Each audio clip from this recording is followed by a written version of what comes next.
नमस्कार दोस्तों, मैं अंकित कुमार झा स्वागत करता हूं आपका पीजी एकेडमी में। आज हम क्लास 12th का exercise 1B RB Tripathi maths करने जा रहे हैं। कौन सा? आरबी त्रिपाठी। इसमें एनसीईआरटी के भी आएंगे, लेकिन आज मैं 1B के आपको क्वेश्चन नंबर फर्स्ट और सेकंड करवाता हूं। तो चलिए स्टार्ट करते हैं और वीडियो को लास्ट तक जरूर देखिएगा। चलिए तो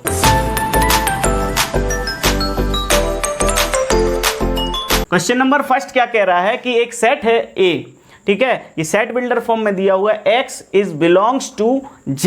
z मतलब क्या होता है? होल नंबर, यानी कि पूर्ण संख्या। x जो एलिमेंट हैं वो पूर्ण संख्या हैं, और पूर्ण संख्या यानी होल नंबर कहाँ से कहाँ तक है? 0 से 12 तक। ये x is greater and equal 0 and less than and equal 12। इसका मतलब क्या होता है कि x की वैल्यू 0 से लेकर 12 तक जा रही है।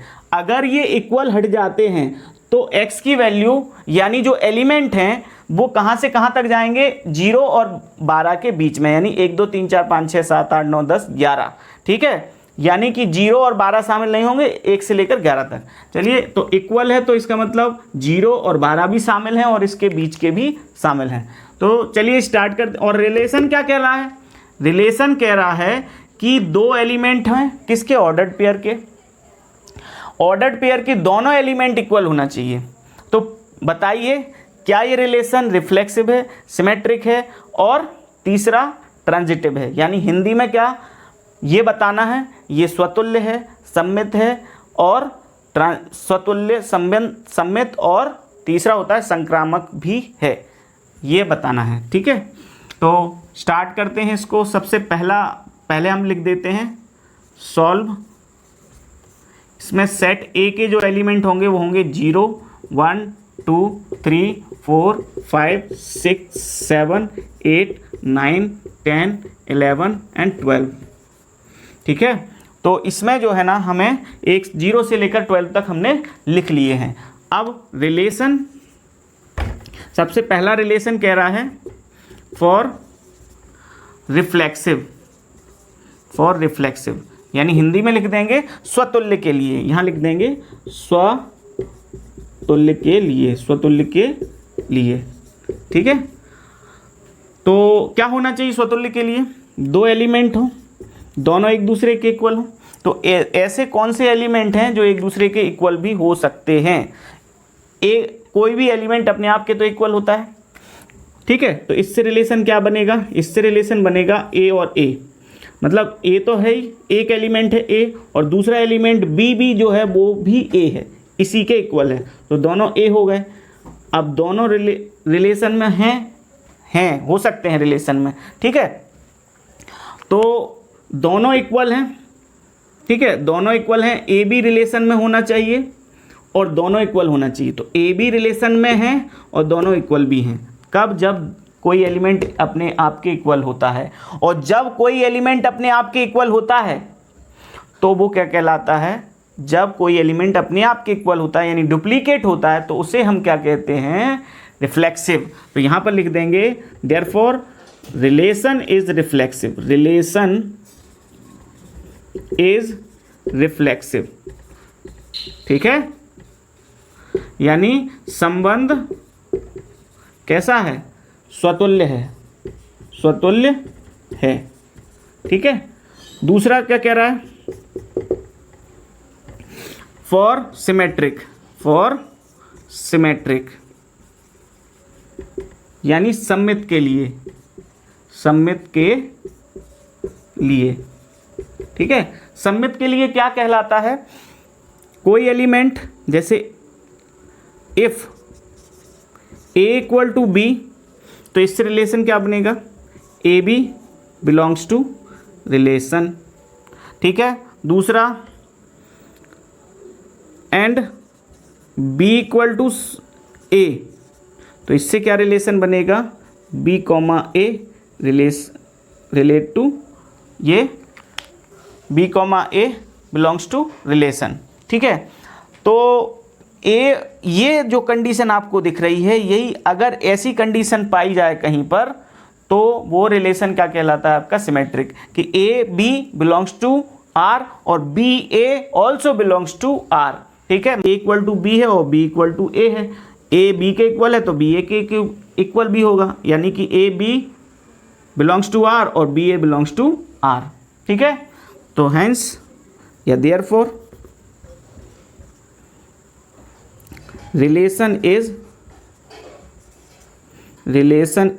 सिमेट्रिक।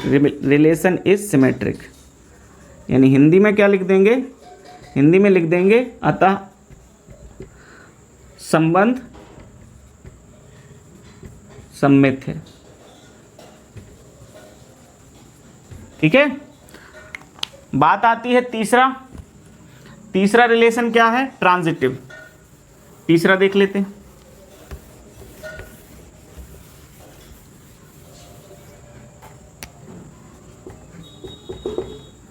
फॉर ट्रांजिटिव,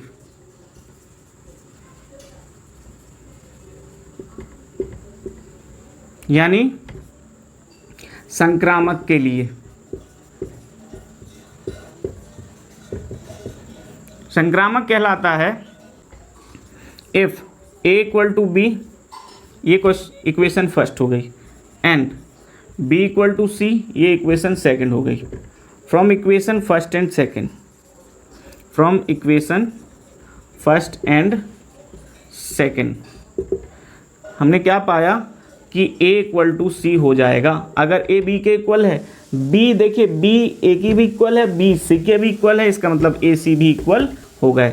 तो यहाँ क्या लिख देंगे, देयरफॉर यहाँ लिख देंगे हियर क्या क्या पाया जा रहा है, A B belongs to relation, क्योंकि ए बी इक्वल है तो A B belongs to relation, और बी सी इक्वल है, मतलब इक्वल ही तो बोल रहा है, तो बी सी भी बिलोंग्स कर रहा है किससे, रिलेशन से। ठीक है, and A C is also relate to relation, यानी A C is also belongs to relation, और ए सी इक्वल भी है। ठीक है, अगर ए और बी इक्वल हैं और बी और सी इक्वल हैं तो ए सी भी इक्वल होना चाहिए, जो कि हमने निकाल के रख दिया। ठीक है, समझ में आ रहा है ना कि अगर ए बी एलिमेंट है किसके रिलेशन के और वो इक्वल भी होना चाहिए, बी सी एलिमेंट है रिलेशन के और वो उनका भी इक्वल होना चाहिए, तो ए सी एलिमेंट होना चाहिए रिलेशन के तो उनका भी इक्वल होना जरूरी है। इन दोनों कंडीशन से हमने इसको भी इक्वल कर दिया। तो ये देखिए कौन सा रिलेशन हो गया, therefore relation is transitive, relation is transitive हो गया, यानी हिंदी में इसे क्या बोल देंगे, हिंदी में बोल देंगे अतः संबंध कौन सा है, संबंध संक्रामक है, संक्रामक है। ठीक है, ये हो गया अपना तीसरा, फर्स्ट के तीनों कंडीशन फॉलो कर रहा है ये। दूसरा क्वेश्चन देखते हैं। क्वेश्चन नंबर सेकंड में एक सेट है ए, इसके एलिमेंट कितने हैं, 1 2 3 4 5 6। ठीक है, अब रिलेशन क्या कह रहा है, इस एलिमेंट इस सेट ए के कोई दो एलिमेंट और दोनों में से दूसरा जो एलिमेंट है b is greater than 1 than a, मतलब b a से एक ज़्यादा है। ठीक है, तो यहाँ पर रिलेशन बनेगा क्या, इसमें से एलिमेंट लेते हुए अगर हमने a की जगह 1 लिया तो 1 से एक ज़्यादा b 2 हो जाएगा, अगर मैंने 2 लिया तो 2 से एक ज़्यादा b क्या हो जाएगा 3, अगर मैंने a की जगह 3 लिया तो b की जगह 4 आएगा एक ज़्यादा, अगर मैंने a की जगह 4 लिया तो b की जगह एक ज़्यादा 5 आएगा। एलिमेंट अभी बाहर तो नहीं हुए। अगर मैंने a की जगह 5 लिया तो b की जगह 6 आएगा एक ज़्यादा, अगर मैंने a की जगह 6 लिया तो b की जगह 7 आएगा। 7 तो भैया इसमें सेट a से बाहर है, जबकि क्या कह रहा था, ये रिलेशन के जो एलिमेंट हैं वो सेट के ही होना चाहिए, तो ये हटा दो। ठीक है, ये बन गए आपके ऑर्डर्ड पेयर रिलेशन के। अब ये देखना है कि ये रिफ्लेक्सिव, सिमेट्रिक और ट्रांजिटिव हैं कि नहीं यानी जांच करना है इसकी। हिंदी में बोले तो स्वतुल्य, सममित और संक्रामक हैं या नहीं, ये देखना है इनका। तो सबसे पहले हम देखते हैं फॉर रिफ्लेक्सिव, फॉर रिफ्लेक्सिव। ठीक है, यानी हिंदी में बोले तो स्वतुल्य के लिए, स्वतुल्य के लिए। ठीक है, स्वतुल्य क्या कहता है कि दोनों एलिमेंट इक्वल होना चाहिए किसके, ऑर्डर्ड पेयर के। स्वतुल्य यानी कि एक दूसरे के इक्वल। ठीक है, तो यहाँ पर मैं लिखता हूँ हियर हमारे पास एक एलिमेंट 6 है जो belongs to set A, set A से है। क्या इस सेट का ए का जो 6 है क्या ये रिलेशन बना रहा है? नहीं। तो हम क्या लिख देंगे, बट रिलेशन में 6,6 नहीं पाया जा रहा है। 6,6 is not belongs to R. ठीक है, means therefore relation is not reflexive, यानी हिंदी में क्या बोल देंगे, अतः संबंध स्वतुल्य नहीं है, स्वतुल्य नहीं है। ठीक है, ये हो गया। दूसरा सममित के लिए यहां आप लिख लेना फॉर सिमेट्रिक, यानी सममित के लिए। ठीक है, क्या ये सममित के लिए यानी क्या ये सिमेट्रिक रिलेशन है? तो यहां पर देखते हैं हियर 1,2 बिलोंग्स टू रिलेशन, मतलब रिलेशन में है 1,2, but 2,1 does not belongs to R, मतलब कि 1,2 रिलेशन में है लेकिन 2,1 रिलेशन में नहीं है, इसका मतलब सिमेट्रिक भी नहीं है। Therefore relation is not symmetric. ठीक है, यानी हिंदी में क्या लिख देंगे, अतः संबंध सम्मित नहीं है, अतः संबंध सम्मित नहीं है। ठीक है, ये हिंदी में लिख देंगे। अच्छा, तीसरा कौन सा बचा? थर्ड बचा है जो वो है हमारा फॉर ट्रांजिटिव, यानी हिंदी में बोले तो संक्रामक के लिए क्या ये रिलेशन फॉलो करता है जो दिया है? तो हमारा संक्रामक क्या कहलाता है कि 1,2 here 1,2 belongs to R and 2,3 belongs to R, और 1,2 belongs to R, 2,3 also belongs to R, but 1,3 कहीं भी नहीं पाया जा रहा है, तो 1,3 does not belongs to R।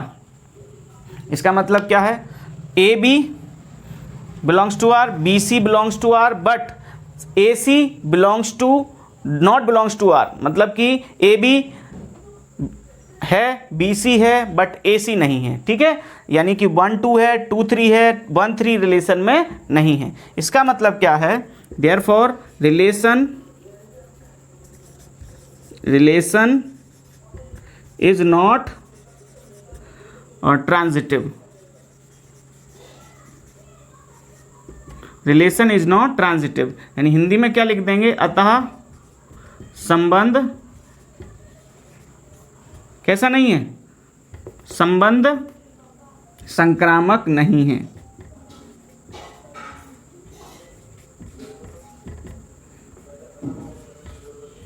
ठीक है, क्वेश्चन कह रहा था कि रिलेशन पता करो कि ये स्वतुल्य, सम्मित और संक्रामक है, यानी कि रिफ्लेक्सिव, सिमेट्रिक और ट्रांजिटिव है, तो ये तीनों नहीं है। तो इंग्लिश में क्या लिख देंगे, लास्ट कंक्लूजन क्या निकली इसकी कंक्लूजन निकली, relation is not reflexive nor symmetric और नॉर ट्रांजिटिव, यानी हिंदी में बोलें अतः संबंध ना तो स्वतुल्य है, ना ही सम्मित है और ना ही संक्रामक है। ठीक है दोस्तों, यहाँ पर ये क्वेश्चन नंबर 2 हुआ। आपको अगर वीडियो अच्छा लगा हो तो प्लीज़ इसको शेयर, सब्सक्राइब और लाइक ज़रूर कीजिए। ठीक है, अगर आप ऐसा करते हैं तो मुझे कॉन्फिडेंस और ज़्यादा से ज़्यादा मिलेगा और मैं आपको और अच्छे से समझा पाऊँगा। थैंक यू वेरी मच दोस्तों देखने के लिए। जय हिंद।